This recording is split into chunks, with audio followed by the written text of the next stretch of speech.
Assalamualaikum warahmatullahi wabarakatuh. Let me introduce myself. My name is Mutia Najwa with ID number is 205244031. Today, I would like to present a summary of the course Islamic Studies Methodology. This presentation cover all the topics that we learned um, through the semester. First, let's begin with the introduction to Islamic Studies Methodology. Islamic Studies Methodology is the scientific way of studying Islam. It helps us understand Islamic teaching objectively, critically, and systematically. Islamic studies is not only about a religion belief, but also about history, culture, society, and human civilization.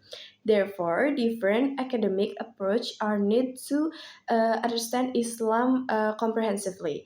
The second topic is the history and development of Islam studies in the world. Islam studies began during the time of Prophet Muhammad. Later, it developed rapidly during the Abbasids era, especially in famous educational centers such as Baghdad, Cairo, and Cordoba. In the modern era, Islamic studies also development in Western universities using various academic approach. In Indonesia, Islamic studies continue to grow through Islamic boarding schools, Islamic university, and research institutions. Okay.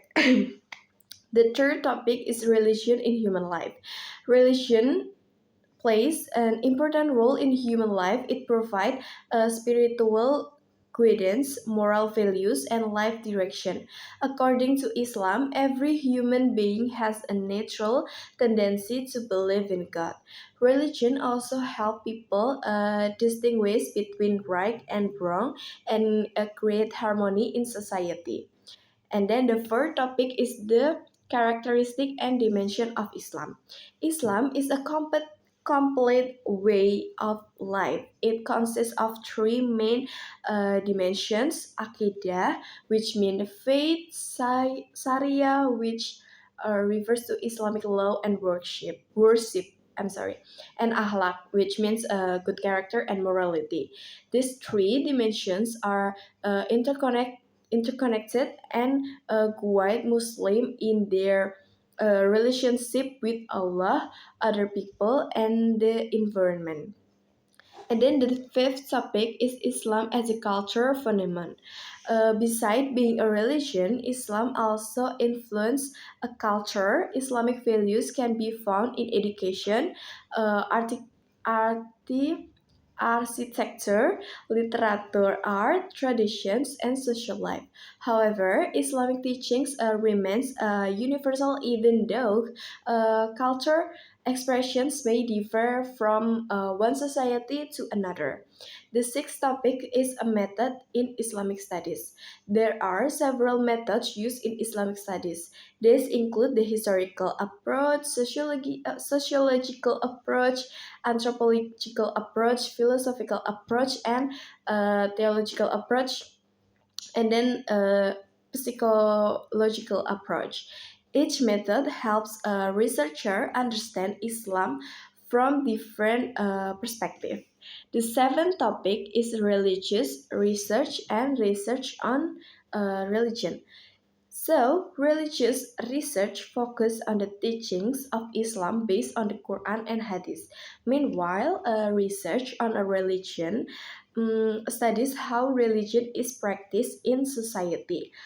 Both type of research are important because they complement each other in understanding Islam academically. Okay, and then next, the H topic is models of tafsir research. Tafsir research studies the interpretation of the Quran. Researchers analyze the meaning of Quranic versus using different methods such as a thematic interpretation, comparative interpretation, analytical interpretation, and global interpretation. The purpose is to understand the message of the Quran correctly. And then the ninth topic is models of Hadith research. Hadith research examines the sayings, action, and approval of Prophet Muhammad. Researchers study both the chain of narrators, Kel Sanat, and the text Kelmet. This process helps determine whether a hadith is authentic, good, or weak. And then the next is the 10th topic is ijtihad as a search and method of Islamic studies.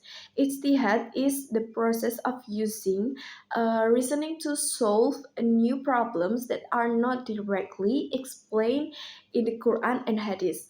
Through ijtihad, Islamic scholars provide solutions to contemporary issues while remaining faithful to Islamic principle.